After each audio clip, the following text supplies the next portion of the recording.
Hi students. So we are discussing about the sexual reproduction. So regarding the sexual reproduction, already in the yesterday's class we have seen. So what are the male reproductive cells in the human beings and female reproductive cells in the human beings. So regarding this one, so the male reproductive cells like the sperms and female reproductive cells like egg, so they are going to fuse together and they will fertilize to form the zygote and it will be converted into the new young one. So before discussing the sexual reproduction in animals, so we have to move first towards the sexual reproduction in the flowering plants. So you will get somewhat amazed here that how the plants are going under the process of sexual reproduction. So like the human beings, like the plant, like the animals, so here also we can see the sexual reproduction.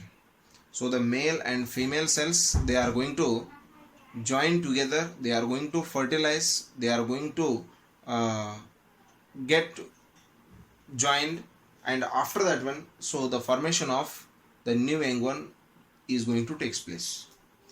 So already in the 9th standard we have seen in the diversity of living organisms, so plant kingdom is going to divide into two different categories. So in that one already we have seen the two groups, so that is the angiosperms and gymnosperms. So the angiosperms means the organisms or the plants which are going to produce the seeds which are covered with a fruit like structure. Angio means covered. So here the plants which are going to produce the seeds which are covered. So already you know so many examples for this one. The apple, in which we can see the seeds are present in between the fruit and the seeds are covered with the fruit, and chiku and banana. So many examples are there. So these are the plants which are going to produce the seeds which are covered. The plants which are going to produce the seeds which are covered. So that kind of plants are called the angiosperms. And gymnosperm means, gymnos means naked.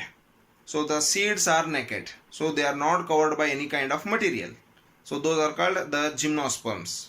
So here in the angiosperms, all the plants which comes under the angiosperm group, they are going to reproduce by the sexual method.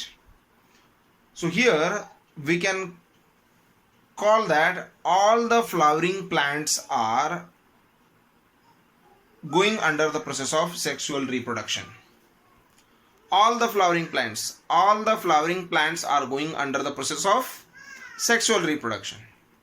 So by this line we can conclude that we can say one very important point, that so the flower is the reproductive part of the plant.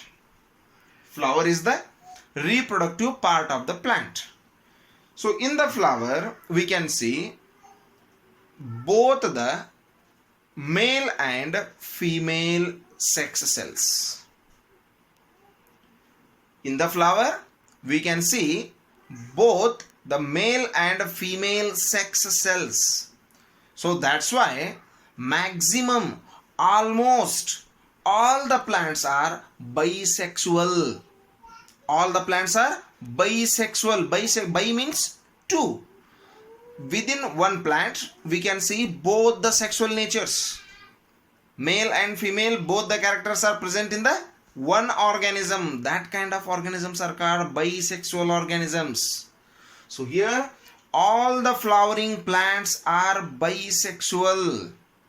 So because they are going to produce both the male and female sex cells. So what are the male and female sex cells in the flowers? So the stamen is the male sex organ and carpel is the female sex organ. So the stamen is the male sex organ and carpel is the female sex organ.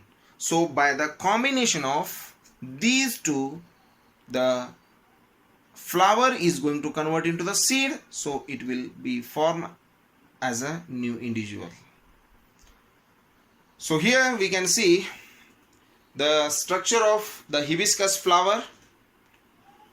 So it has the colorful petals, and many plants are going to produce the flowers which have the very beautiful fragrance.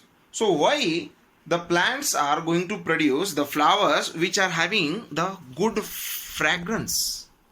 Why they are going to produce the fragrance? Why they have the very different colors of petals? So that is only because of the attraction of to attract the insects, so which are very helpful in the transformation of male and female sex cells. So for the transformation of the male and female sex cells, the insects are going to play a very important role. The butterflies are going to play an important role. The honeybees are going to play an important role. So that's why for the attraction of all these things, the flowers are going to get that kind of fragrance. The flowers are going to get the beautiful colors. So that is the adaptation of the plants. Only because they are not going to give the happiness to the human beings. The production of colors, the production of fragrance is not for the human beings. So that is only because of their reproductive purpose. For their reproductive purpose, they are going to have the adaptations like the production of the colorful petals as well as the beautiful fragrance. So like this, we can see many kinds of the adaptations are there, but through that one, the plants are going to produce the new young ones by the sexual reproduction. So how this process is going to take place, and regarding the parts of the flowers as well as the reproductive cells, we will discuss that one in the next session. Thank you and have a nice day.